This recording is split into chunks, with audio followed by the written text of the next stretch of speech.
Right now, there is serious tension building around the State House, and the situation is getting people talking across Zimbabwe and even here in South Africa.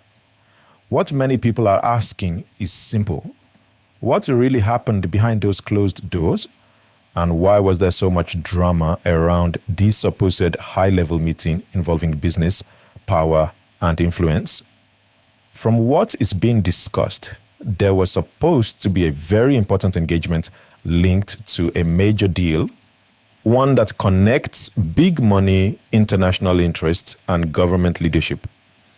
Anytime you hear names like Dangote being mentioned around African investment, you already know the stakes are very high. We are talking about energy, infrastructure, and serious financial commitments that can shape the economy.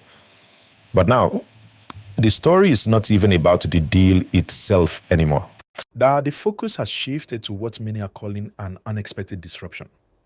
Reports suggest that Wicknell Chivhayo, a well-known businessman often linked with big government projects, tried to make his way into this high-level space, and things did not go as planned at all. Now, pause small here. If you are enjoying this kind of real-time gist and breakdown, don't forget to like this video and subscribe, because I will always bring you the full story in a way you can understand clearly. Back to the matter, what shocked many observers is the claim that he was reportedly blocked or restricted from accessing the meeting. And this is where the tension starts rising. Because when someone of that level is not allowed entry into a State House-related engagement, people begin to ask questions. Is it a power shift? Is it internal disagreement? Or is it simply protocol being enforced strictly? Because normally these kinds of meetings are not random. Every person inside that room is carefully selected. So if someone tries to enter outside that structure, it can create confusion and even send a message that something bigger is happening behind the scenes. Now let's break this down in a simple way so everybody can understand clearly. State House meetings, especially those tied to international deals, are very sensitive. They involve government officials, advisors, and sometimes foreign investors. Everything is controlled. Who enters, who speaks, and who signs what. So if there is any attempt to crash such a meeting, even if it is misunderstood or exaggerated, it will immediately raise eyebrows. And this is why people are now connecting this moment to a larger story. The ongoing conversation about influence, access, and who really holds power around the leadership circle. Because one thing that we must understand is this. In politics and business, access is power. If you can walk into those rooms freely, it means you are trusted, you are connected, and you are part of the decision-making circle. But if suddenly that access is questioned or restricted, people begin to read deeper meanings into it. Now, some people are saying maybe it was just a misunderstanding. Maybe there were security protocols that had to be followed. That is very possible.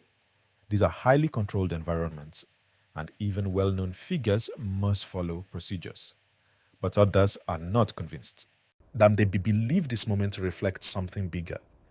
Maybe disagreements behind the scenes, maybe shifting alliances, or maybe even a tightening of control around key economic deals.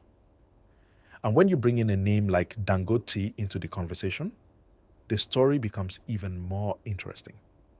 Because Dangote is not just any businessman. His involvement in any deal means scale, structure, and long-term impact. So any meeting connected to that kind of investment will naturally attract attention from many powerful individuals. Now imagine this kind of situation. You have a high-stakes meeting. You have big financial interests on the table. And then suddenly, there is tension about who should or should not be present. That alone is enough to spark a conversation across the country. And let me tell you something.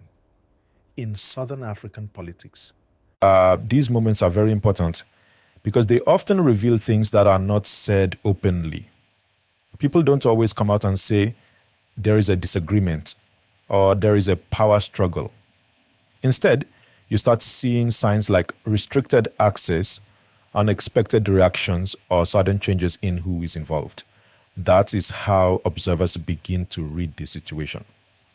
Now, another angle people are talking about is image and control.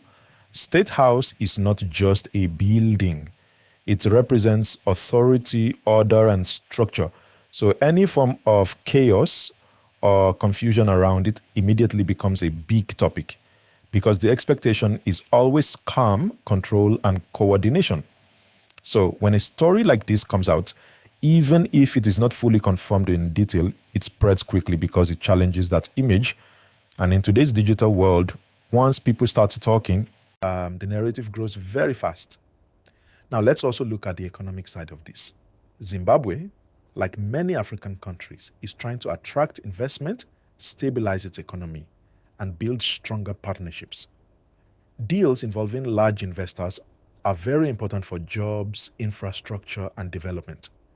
So anything that creates uncertainty around such meetings can also raise concerns among observers. People will start asking, is everything stable? Are decisions being made smoothly? Is there unity among key players? And these questions matter, especially when international investors are watching closely. Now, I want to make this very clear.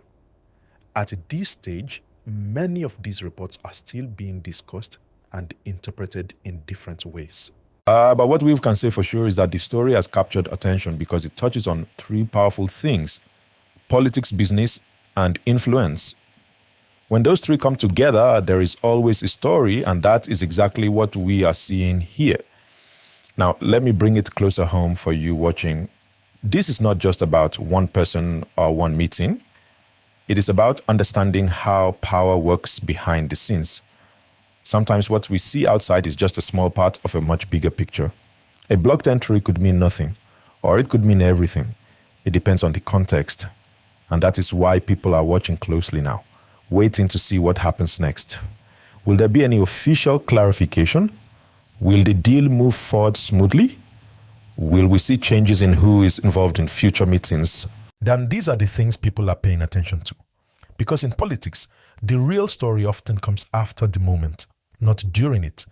And as things continue to unfold, one thing is clear.